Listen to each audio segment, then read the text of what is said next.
Doctor Doom comes from an alternate reality in the multiverse in which there are no Avengers. And then eventually you're scared of that nerdy kid that learned how to make nuclear warheads, and you're like, oh, we should not have been making fun of that guy. Doctor Doom is gonna come out of the quantum realms. You stole my story, Guterman, and now your reality is doomed. You stole my story.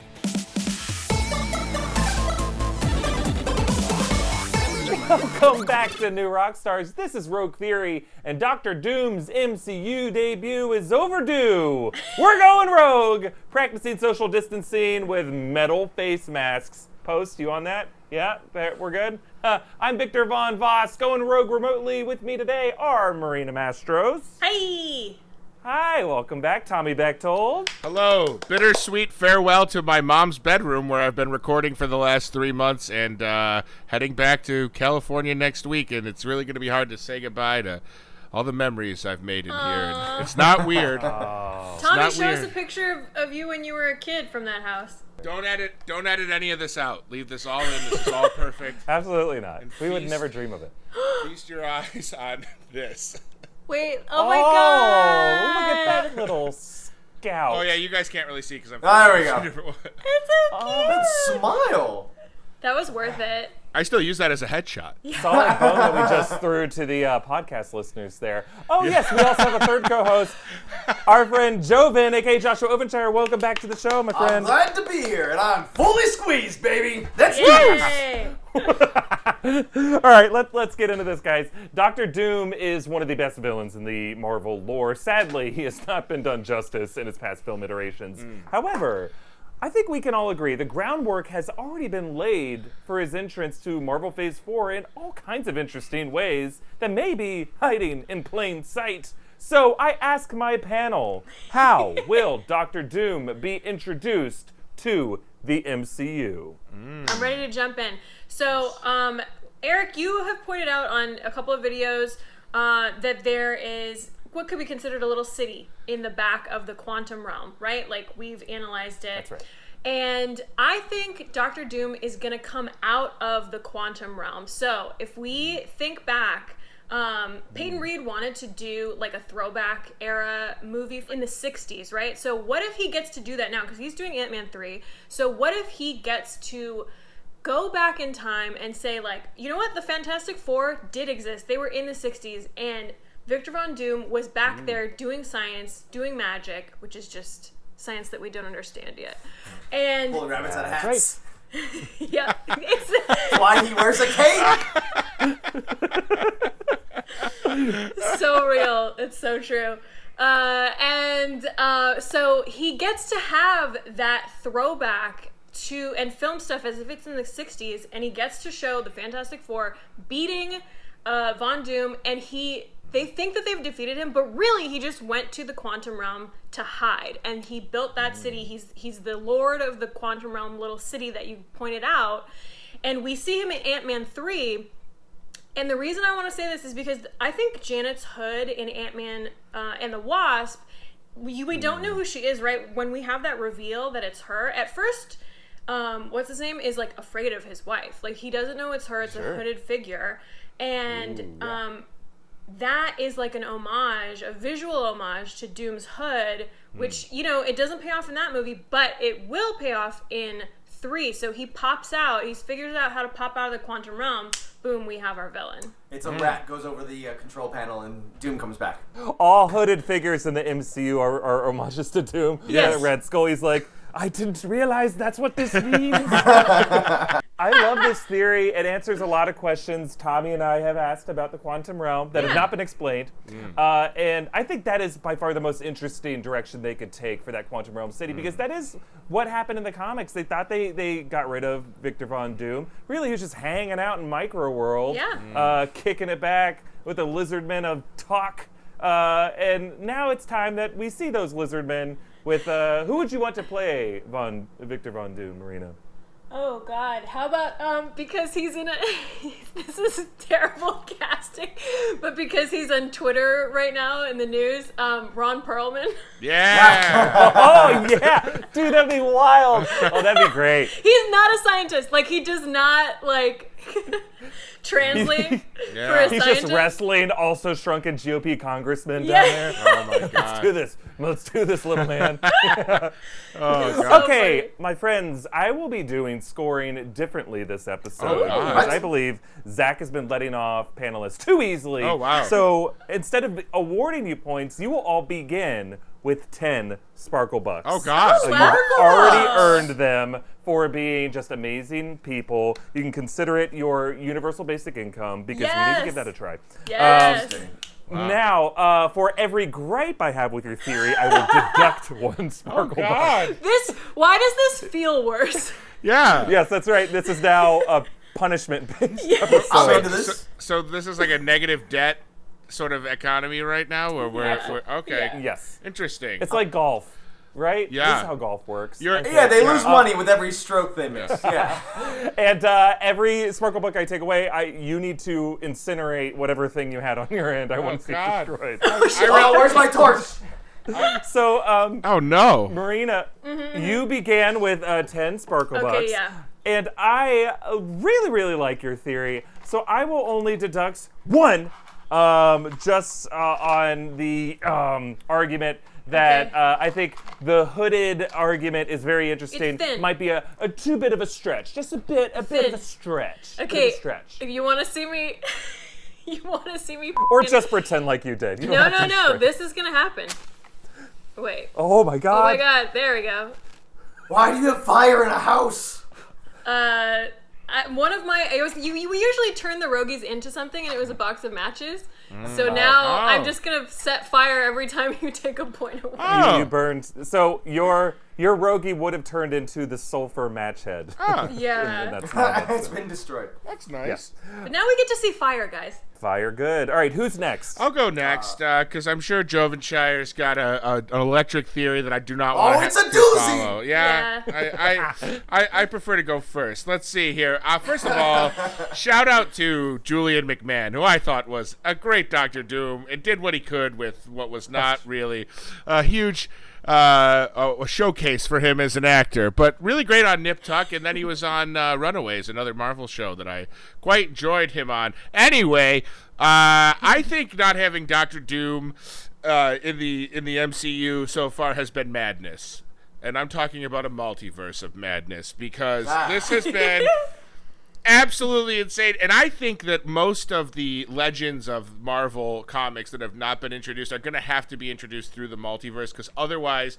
the first thing asked, no matter what, is going to be, why weren't you helping to defeat Thanos? You know, so they're either going to have to be, they're going to have origin stories after the year 2023, or they're going to have to come from a different reality. What a good point. Yeah, Yeah, I think that's true. because fans are just too crazy. They'll just pick it apart and, like, you know, they're almost saving fans from themselves if they do it that way, because they can actually enjoy the movie then, rather than being like, it held up in the first act for me because why wasn't Wolverine helping them when why didn't Wolverine rake his gorgeous claws down Thanos' face and stop this whole thing? So anyway, my theory is Doctor Doom comes from an alternate reality in the multiverse in which there are no Avengers. So he's this he comes from another world where the Avengers don't exist. They never assemble. They don't need to disassemble. They just need to not be there. So Guterman from Spider-Man Far From Home writes the script for Mysterio that has him as this hero of another multiverse, another world, where he is, you know, he's basically the Earth's savior in that world. That's actually stolen from Doctor Doom's story in his reality. So Guterman was studying at Oxford when he overheard a legend of a random genius named Victor who blipped from his reality into our reality, and no one had ever heard of him before. And so he took over Oxford Labs and briefly used them for his research. So I think how this is going to get introduced in the post-credit scenes from Spider-Man 3, Guterman is going to be back in Oxford working on something, researching, writing a paper, and all of a sudden you're going to see that Hood that we talked about before walking through the door. Guterman is going to be attacked by Victor Von Doom, and he's going to say something catchy along the lines of, "You stole my story, Guterman, and now your reality is doomed." Ooh. Ooh, he's got a catchphrase. He's got a catchphrase. And he's played by Vincent Cassel from the most recent season of Westworld, because he's got that kind of accent. I mean, I know he's French. He could be a Latvian. I feel like he's a Latvian prince. You know, I'm gonna go ahead and put on his Wikipedia. He is the Prince of Latveria. That's great. Tommy, that's a great theory, and I love the idea of Victor Von Doom kind of just slipping into our reality just through the blip. Yeah. Like, everyone else returned from where they were taken, but he just kind of like slipped in with that blip, and he's like, I'm here now. They're like, were you here before? And he's like, I was here the whole time. What are you talking about?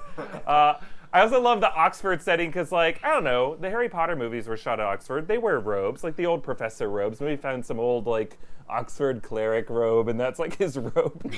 He just found it in a closet. This is green. It's my color. Yeah. Oh, that's great. Tommy, Yes. You have started with 10 golden spark because you're a golden child, Yes. as we saw. Yes. That movie. I am deducting 1. Okay. Because of I can't get out of my mind when you say you stole my story, I'm thinking like a Secret Window, like, you stole my story.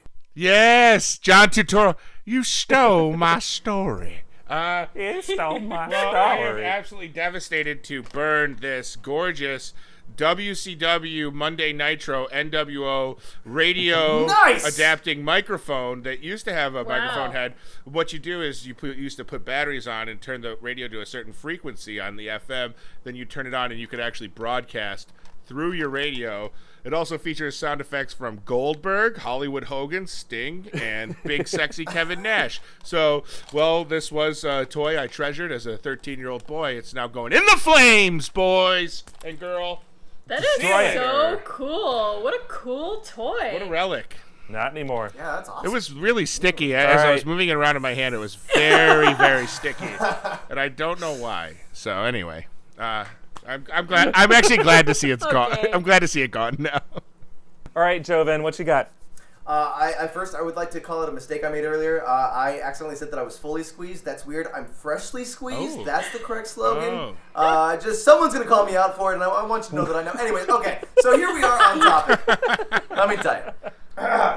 So, myself and my sentient mustache here are going to actually pull from a past argument from this show, from fellow genius and comic book historian Jovenshire from a past episode. Mr. Fury, we're getting reports. There's a ship out there. There's 5 beings on this ship. Get that ship. On one of his genius stories that he woven from nothingness that I now consider headcanon for MCU, where we will actually have the sword ship actually find a spaceship with 5 other beings on that ship, which we will find out are actually the Fantastic Four and Victor Von Doom on that ship. Now, it is so easy to go ahead and make Victor Von Doom the next big bad of the MCU, but when it comes to bad guys in the MCU, we kind of see it done one of 2 ways. Either you have a villain that's in one movie and they're very forgettable, or you have a character like Loki or Thanos where it's really built over 9 different movies to have a good character arc. Well, in this case, we're going to find the middle ground. I think Marvel is now ready to really focus some bad guys into their worlds that just kind of stay ever present. So, Victor Von Doom shall not be the bad guy of Fantastic Four, the first movie. He shall not be the bad guy, the big bad in the MCU at the time. But what is becoming more and more popular in the superhero world of casting agents and contracts is your Mark Ruffalo contract, where you don't necessarily get in your one standalone movie or your own trilogy, but you are going to pop up in 6 different movies. Mark Ruffalo, now Superman has the same type of contract, and when Adam Scott plays Victor Von Doom, he will have a similar contract where he is just ever present. He's there on that first ship. We find out that he is starting to get powers, but he's not at his full power yet. He's not at full ego yet. And we just see him popping up in a Spider-Man movie, in another MCU movie. He's in all 3 different Fantastic Four movies. While Fantastic Four is fighting Mole Man in the first movie, he's just kind of in there building up Latveria and everything. And then at the end of his 6th movie, which will then be Fantastic Four, the 3rd movie, that is when we see him really at his peak bad guy-ness with other Doombots doing his Doom work and being the bad guy, not just for the Fantastic Four, but the entire MCU, as kind of like a sub-boss next to like a Galactus when he shows up or something. Eric, can I submit what your gripe will be? Yes, you may. Because that's amazing and I love it. It's just that I will never ever take Adam Scott seriously. Yes. Based on his character from Big Little Lies when he was just like, Yeah. But he's so good with comedy, but also has such a great acting range, and he's almost been typecast as like that character from Parks and Rec a little bit. I think this is his moment, and that's why you don't want someone that's too menacing in the first movie. You want someone that you just gradually hate over time, and then eventually you're scared of that nerdy kid that learned how to make nuclear warheads, and you're like, oh, we should not have been making fun of that guy. I buy that. That was going to be my gripe with it, Marina. I think if you could unlike that match, you'd get it back, but it's too late. You burned it. But I do like looking back. Adam Scott did play one of the best villains in Step Brothers. Yes. Singing a Derek. cappella with his family. That was That's funny. fantastic. He could do that. I don't know if that's Victor Von Doom. Yeah, no, Victor Von Doom has, he's got a little creative spark that he, when he likes to de-stress, he sings a cappella. That's funny. Joven, I do love that you built on your past theories. Something I have done on the show before. I'm like, Fellow you know what? I already genius. I already did the back work on this one. Yeah, Let's just really. keep making our own theories head canon as we do. I really do love this idea of using that space station for something, making that the sword space. I think the idea was the ship that Nick Fury was on in the post-credit scene of Far From Home, right? Like maybe that could be that could be the peak. I'm hoping that's what we see. Yeah. But I really do love this idea of just having him as a character who's popping up in different places and then build up to it. So there's not too much expectations. We already kind of know him. I feel like that's kind of what they did with Thanos, right? He was just kind of like in the background a little bit, and then finally give him the movie and make it his film. There's a comic where, I think it's a Spider-Man comic, where he's at an airport in outfit, and then Victor Von Doom's walking through airport security to get to Latveria, and Spider-Man's like, are we supposed to fight him now? Are we okay with him being here? And that's what he should be in the MCU, is like this bad guy everyone knows he's bad, but he's just kind of untouchable. Yes. So, Joven, I will not be deducting any Oh! Sparkle Bucks. You get to hold on to all 10 of yours for now, though. For now. I guess we I all will me mess, great. as we've seen I do on this show, I mess up near the end. I get a little cocky. guess we're all big So Adam help Scott me, fans. Joven, if I gripe at you at one point over these next minutes, you will lose all 10. So help me. All right, let us now move on with some people who helped us bring this show to life. Bespoke Post. Thank you to Bespoke Post for helping sponsor this episode. If your mailbox is anything like mine, 90% of the time it's lame crap. It's bills and coupons for the guy who used to live in my apartment for me. But once a month, I have a reason to be stoked, and that is because of my box of awesome from Bespoke Post. This month, I got the Coast box, and it came with a great summery linen shirt I can't wait to try. It has a waterproof beach blanket. Next time I leave the Blue Dungeon, hopefully soon, I'm going to look and feel great thanks to Bespoke Post. They send guys only the best stuff every month, and no matter what you're into, Box of Awesome has you covered. From style and grooming goods to barware, cooking tools, outdoor gear, Box of Awesome has carefully built collections for every part of your life. They've got a new box called Terra that comes with this really cool Japanese utility knife, all-natural soap, a bird collar. I've always wanted to summon a bird to do my bidding. You guys know I love birds. Yes! I wish I was a bird. If I could be Tobias from Animorphs, who just was a Nautilit who stays in a bird body for the rest of his life, I'd say, you don't have to give me morphine abilities as a bird, Elemist. I'll just stay as a bird. And I went off on a tangent there. Anyway, to get started, take the quiz at boxofawesome.com. Your answers will help them pick the right Box of Awesome for you. They release new boxes every month across a ton of different categories. It's free to sign up, and you could skip a month or cancel anytime. Each box costs only $45, but it has over $70 worth of gear inside. You can get 20% off your first monthly box when you sign up at boxofawesome.com and enter the code ROGUE at checkout. That's boxofawesome.com. Use the code ROGUE for 20% off your first box. Woo! Hey, Eric, how long do Yes. how long do falcons live? Like 15 years? I don't know. Because I always thought that was really bad decision making by Tobias. That's right, yeah. That he was going to spend the rest of his life, which is now cut in a quarter, Right. to be a falcon. But I guess some people 20 years. 20 years. So so he was going to live to be 32. Well, unless he morphed into a 12-year-old Falcon, in which case he's got 2 Olympics left. A Summer Games and another Summer Games. Maybe 4 if you do the Winter Games as well, but we don't know in this COVID atmosphere when we're going to have Olympics again. That's just wasted time by Tobias. Speaking of wasted time, this has been a minute wasted by Tommy Bechtold. No, Tommy, you're exactly right. They all should have morphed into Galapagos Island tortoises and lived for 200 years. Yes, exactly. The fools. Idiots. Because Yeah. no Yerk is going to take over the brain of a Galapagos Island tortoise. Mm-hmm. You could just let time wash by, and then you morph back into an elephant. And then you remember everything. Yes. We also want to thank another good friend who sponsored this episode, Manscaped. Oh, you guys know how I feel about Manscaped. Yeah. My heart. My heart. Yes, Manscaped offers precision-engineered tools for your family jewels. They spent 18 months designing the Lawnmower 3.0. Oh my God. It's the greatest ball hair trimmer the world has ever seen. It's waterproof. It has a 90-minute battery. It even has this LED light so you can see what you're doing down there. Because normally I have to wear one of those coal miner hats, and it keeps slipping off. Enjoy that picture, internet. Yeah. Yep. Yeah. That canary is dead. I don't know where it went, but it's not coming back.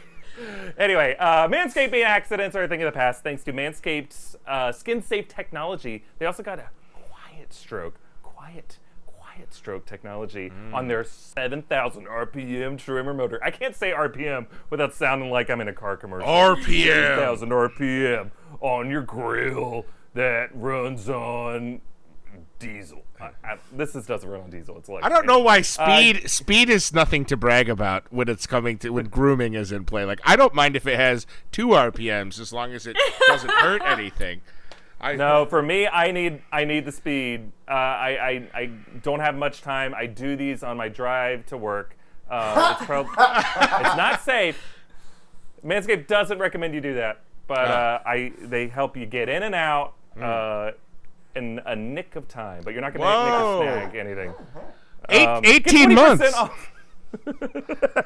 Get 20% off and free shipping with the code ROGUETHEORY at manscaped.com. That's 20% off and free shipping at manscaped.com. Use the code ROGUETHEORY. Thanks again to Manscaped. Yeah, 18 months. 18 months to build that. That's 3/8 of the waiting time to an Olympics. That's crazy. All right, every week we play a game of Rogue Theory with our patrons on the New Rockstars Discord server. This week we had some patrons pitch the plot of the upcoming Into the Spider-Verse 2. Crack Jackal had a really great theory that I loved with Craven hunting down each of the different spider things in their respective universes. That sounds awesome. That's cool. And it would have set up the Inheritor energy vampires for the 3rd movie. But the winner was Alex J13, who had a plot theory centered around Spider-Man 2099 and Alchemax 2099. That's like the company. Alchemax being the key to it all, using the multiverse to create an army of super soldiers, which if you had that ability to do, if you're a company, you're going to find a way to profit. So some interesting commentary there, and I really want to see both these movies, but I think Alex J had the edge. What do you guys think of that idea? That's great. I'm always a supporter of social commentary. Yes. You said my favorite words, energy vampires. I know that was Cracker Jackers or Jack Crackers or whichever, but I liked both theories. His name is Crack Jackal, Tom. Sorry, Get it right. Crack Jackal, Crack and we're Jackal. praying. And buddy, Like we're, most jackals. and I'll be honest, buddy, we're praying for you. But I think the second theory was truly incredible. I like anything that happens in 2099. Not an Olympic year, I would like to mention, because it is an odd numbered year. But if we do have Olympics, then we will be looking forward to an Olympics the following year, in the year 2100. Okay. All right, folks, so you can play too. You can have your theory read on an episode of Rogue Theory. All you got to do to join our Discord is become a patron of New Rockstars at patreon.com/newrockstars. All right, let's move on to our second topic. Production is set to restart soon on some movies that we're really excited about, like The Batman, Matrix 4, Shang-Chi, Jurassic World Dominion. Filming for these movies is going to be real difficult because of new social distancing and safety precautions. There's like a very long 40-page list of rules in the UK that they have to abide by. So I'm curious, assuming that some of these movies might have to adjust their plots to accommodating these new filming restrictions, I want you guys to pitch me on how an upcoming movie that you're excited about might have to be changed for safety reasons. Ooh, I got one. My changes are all around the film I am looking the most forward to, which is Indiana Jones 5, because we have to acknowledge that 4 exists. Although technically, Raiders of the Lost Ark was not called Indiana Jones, Raiders of the Lost Ark. Anyway, not to explain titles to you, as fascinating as that would be, I think that let's talk about some of the main players we have left in the IGCU, Indiana Jones Cinematic Universe. We've got Harrison Ford. He's 107 years old. We've got Karen Allen. She just turned 98. And we've got Jonathan Rhys Davies. He is, to my knowledge, timeless. He is thought to be immortal, but is definitely over the age of 65. And I think that when you have players like that involved, you got to be smart. What do we know from COVID-19? People over the age of 65 are in the high risk group.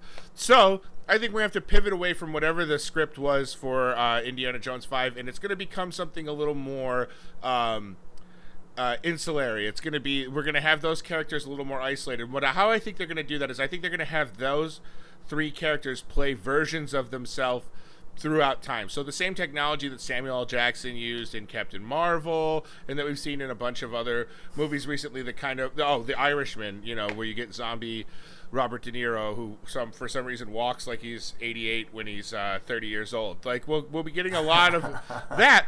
And I think it's centered around another actor from the first movie coming back to play a twin brother of his doomed character, and that is Alfred Molina playing the brother of failed archaeological assistant Satipo, who betrayed Indiana Jones at the beginning of the film. I think he's going to come back just for fun, because I want Alfred Molina to be in the movie and set forward a generational, decades-long treasure hunt between the 3 main characters that are still alive. And I also think we're going to have another old friend returning, although only VO, and what will probably be one of his final appearances on film. I think they're going to get Sean Connery to record a voiceover for this. I really do. I think they will. I don't think they'll get him to appear on camera. I mean, he's like 92 years old.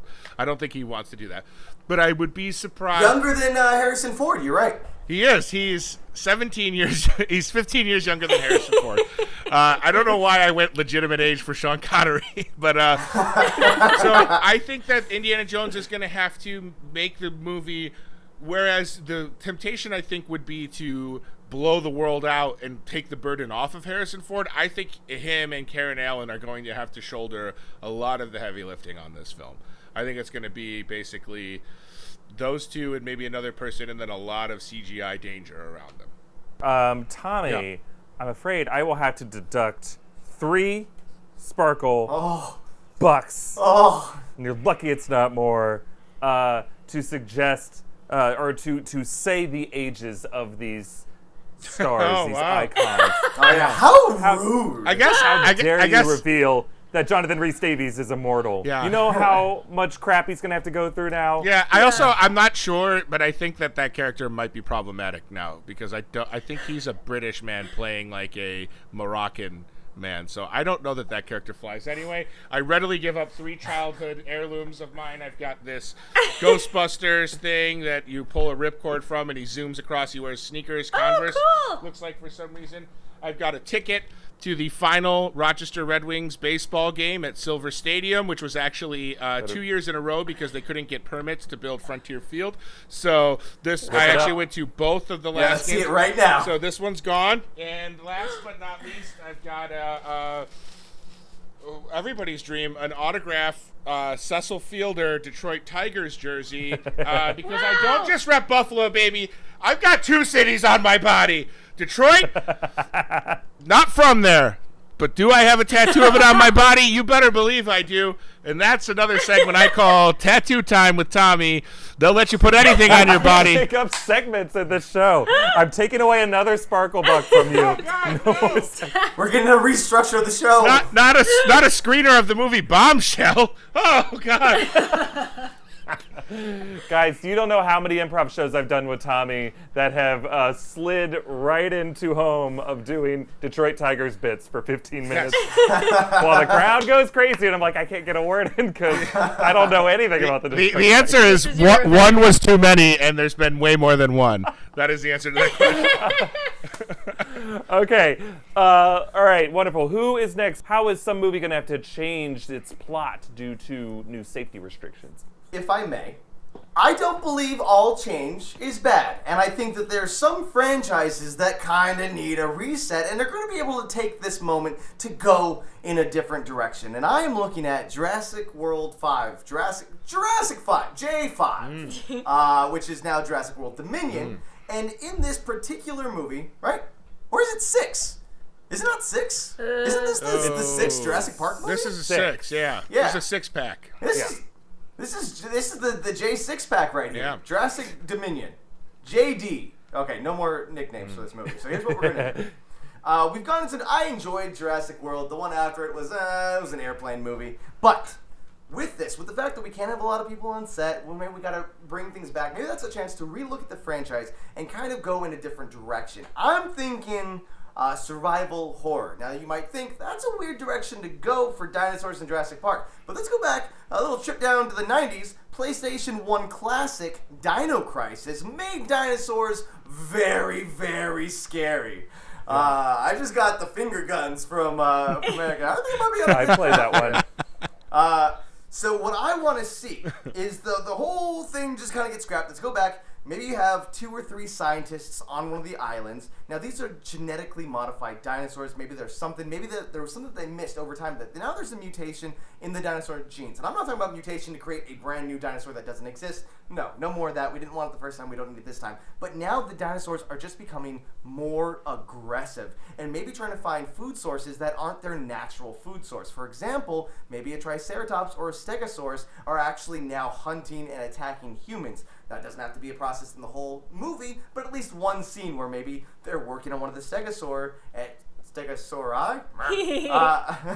and then it just gets really angry, and then we have to deal with them trampling through a scene where they're trying to run away from Triceratops, and then you also have your big bad T-Rex that's now super aggressive, more so than before, and I'm kind of looking at this like Predator meets Jurassic Park, where you have one apex predator and one person that's trying to survive, maybe get off the island, but there's one velociraptor or one T-Rex that's maybe making it to the end of the movie, and he's just trying to get off the island, but he has to beat the T-Rex somehow. And so it takes out all that other weird stuff that we've been getting in Jurassic Park movies. It's getting rid of all the redos that we're kind of seeing, where it's just the same thing over again, and we're seeing a new movie in a new genre, but with dinosaurs. That's what the people want, my friends. Yeah. Dinosaurs. Interesting theory, Joven. But you have enraged me because I will be taking away 3 Sparkle Bucks from your pile. Crisis. Because as much as people love the dinosaurs, I think the 3 things people are looking forward to in this next movie are named Laura Dern, Sam Neill, and Jeffy Goldblum. And you didn't bring up any of them. I didn't, because we can't have all these actors. We need new actors and new faces. We can't have 107-year-old Harrison Ford being Indiana Jones again. He's right. We need to. It doesn't matter if it exposes the 3 of them to danger. I want them in my dinosaur movie. Well, I shall take this moment to destroy something that desperately needs to be destroyed. Is this USB, this GameStop USB with every single one of my MySpace photos. We're talking the emo days. No. We're talking the steampunk days. No, Eric, don't let him. That were way too big. Eric, pardon him. No, this is. Pardon him. No, the world needs this. Oh my Destroyed God. and gone Fair forever. Never shall we see those again. All right.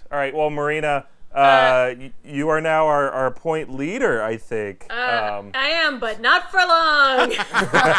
She says confidently. My answer is very stupid. So, Just starts gaining points. yeah. So my pitch is for the Batman. Okay. And in order to avoid Robert Pattinson having to have many combat scenes and, close-up scenes, he's not going to be fighting crime in the traditional sense. He's gonna be a detective, and he's gonna be like finding clues on his own. So he's like alone and just mostly clue gathering. But also, one of the things that he likes to do, that this character likes to do, is because this is from real life, is like discover new kinds of food. So mostly he's just like microwaving things and like doing really crazy shit. And you guys know about this story about Robert Pattinson and in the microwave? No. He seems like a crazy individual, though. What? Oh my God! There's a journalist who interviewed Robert Pattinson, and like he was like, "Do you want like some food or whatever?" And he was like, "I don't know." Oh, and then yeah. he just like microwaved like. I can't even remember he put foil in a microwave, Yeah. and it like exploded and was on fire. Yeah. And anyway, my whole bit is a reference to that. Like, who cares? He's got like the 100th microwave from Alfred. It's like, another one, sir.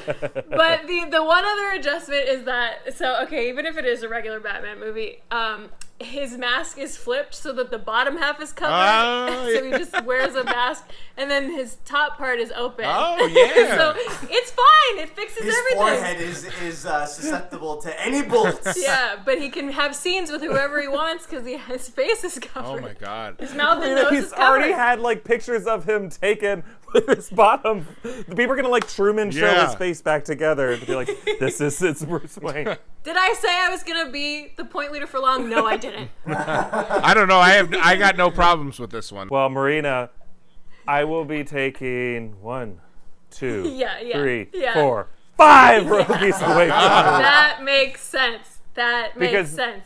There's my Batman knows how technology works. He would not get confused by how a microwave is designed because we saw It's in year one. it's year one and Batman Begins. He uses, he knows how a microwave works to foil the League of Shadows from microwaving the water mains and spreading vapor across the Narrows. So, our Batman knows how microwave technology works. So you lose 5 on that one. 5, but okay, Batman does, but Robert Pattinson doesn't. You don't have to light 5 matches. That's dooming Oh, you wait to a too match! much- Oh, we know, but we like to see fire, right? We called them all at one time. We like to do. Oh, Oh, she's 2 fine minutes. right No, now. that's too dangerous. I'm like sitting on my bed. Ooh. Ooh, there we Fire, go. fire, That's nice. smoke. All right, our point totals are Marina has 4 left, Tommy has 5 left, and Joven has, how do you have 7 left? I'm squeaking right by. All right, well, all can change in our final round of Rogue Questions. You guys ready? Yeah. All right, question number 1. After the PS5 design was unveiled this week, KFC tweeted a commercial for a joke gaming console called the KF console that has a hidden chicken compartment. What other fast food should have a gaming console, and what should it be called? Well, I don't know if you guys knew this. As the video game expert in the room, I don't know if you knew this, but Microsoft is actually buying out Jack in the Box. Oh, so are you'll they? be getting the Jack in the Xbox. Oh, that's okay. great. I actually. What does It's it? happening. Does it serve like? Tacos only after 2 Wow. a.m. Okay. Mine is also an early morning creation. A few years ago, I was approached by a Japanese video game powerhouse, Sega, to create something as a brand tie-in for McDonald's breakfast and their popular console. So I created the Sega Genesis, which is a Sega Genesis that serves up warm egg McMuffins, and then the controllers are actually full of Capri Sun that you can sip out of. You What's it called? motherfucker. Can you say It's it called the 3 times? Sega Genesis. Sega Genesis. Sega Genesis. Okay, That's yeah. It pretty passes funny. the test. You guys know how sometimes there's a combination Pizza Hut Taco Oh, Bell? yeah. So this is Pizza Hut. yeah. This is a combination Dance Taco Bell. Oh. So it's a Dance revolution machine, but when you pass a level, it dispenses a taco that you eat, and love then it. you have to stop when you start shitting your pants. Yeah, I was gonna say, mixing Taco Bell and movement, not a great Only for the idea. brave. Only the bravest survive that game. Yeah. I mean, I love Taco Bell, but let's be Yeah. real. Oh yeah. Yeah, you're in the middle of Butterfly. Ay, ay, ay. Yeah. Oh, Oh no. God. Yeah. I've been there Oh, before. yeah. Yeah. Couple adventure landings in Jacksonville, Florida I can't go back to. Oh no. Jayville. All right, next question. Cameo recently added a Zoom feature where you can pay to do 10 minutes on Zoom with celebrities like Sean Astin, Jonathan Frakes, Whoa. Marina, get on this, and Brett Favre. What celeb would you most want to do a Zoom with, and what would you make them do on the Zoom? I would Zoom Rihanna, and she would show me everything in her closet. Ooh. I would Zoom Rihanna and request a completely different experience. Karaoke? Yes. Karaoke and Taco Bell. No. Yeah.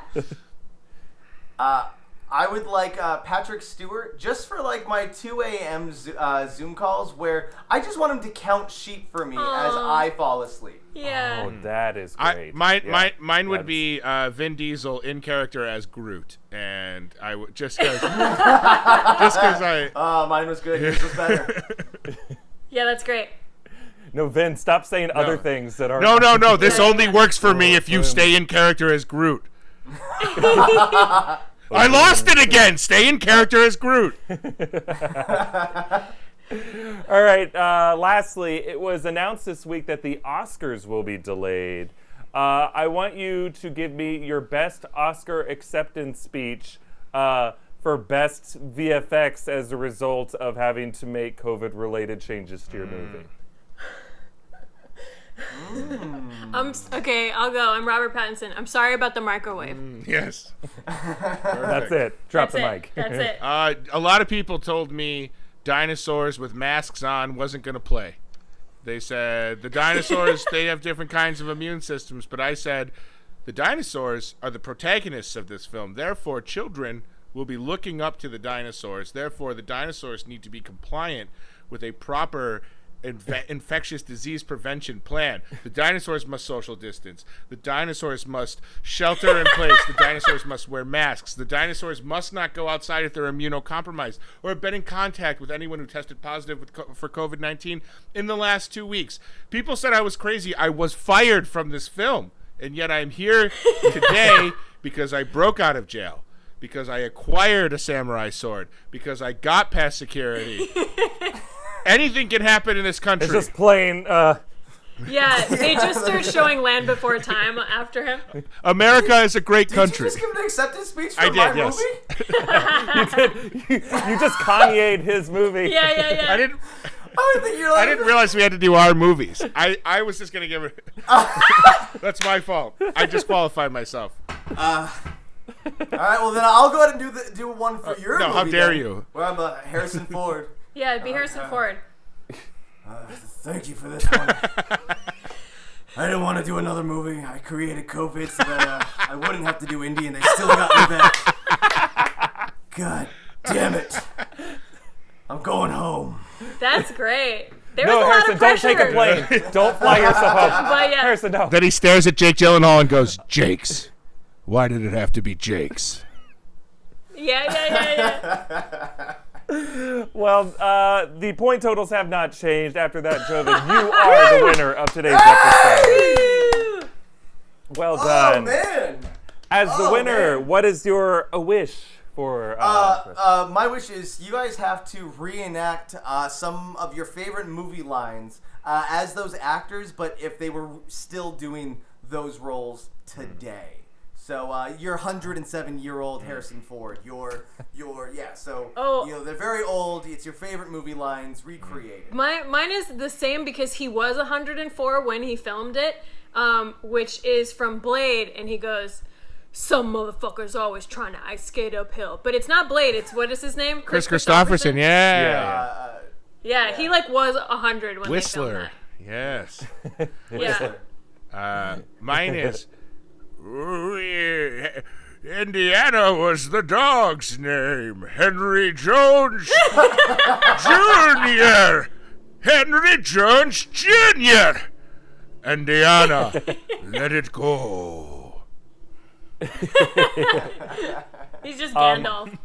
I'll do one Clint Eastwood from that racist movie. If he was 104 years old, he would say, "I get off my lawn," because that's like 30 years younger than he was when he did that. Wait, Get off my lawn. which Get off my movie? Which lawn. He did play a great character. Yes. He really did. Oh my God. Wait, which movie, Eric? Gran Torino. Gran Torino. Oh, Yeah. I saw that. Yeah. Yeah. Oh, we all saw that. It was important. Well, that is it for this episode of Rogue Theory. Thank you so much to our guest, Marina Mastros. I'm waving. Yes, you're waving. And Tommy Go Bechtold. Bills. Yay! And our winner of this episode, Joven. I'm freshly squeezed! Freshly squeezed. Freshly and fully squeezed. We also want to give a quick update so that everyone knows. Philip decided last week that he's going to be taking a little break from being on screen just for a little while of episodes of Rogue Theory and Big Question. He's going to be focusing on some big personal projects. He's still very much involved in everything day-to-day at New Rockstars. Did he just finally collapse under his own muscle mass and he can't get off the ground? Yes, he has. To be honest. He's still very powerful. He can fire all of us. That is true. He will be back on camera. Don't worry. In the meantime, you can find him on his social media. We're all very excited for him right now. He's Good still for him. so involved because he just subtweets all of us every day. Every tweet is about us. So we love you, Philip. Please don't fire us, and we look forward to having you back when you're ready. Miss you so much, Dad. Don't forget to subscribe to Rogue Theory on our podcast feed, wherever you get your podcasts. You can follow us on Twitter at New Rockstars. You can subscribe to New Rockstars here on YouTube. You can follow me on Instagram at Erik Voss. See you all next time. See you later. Bye.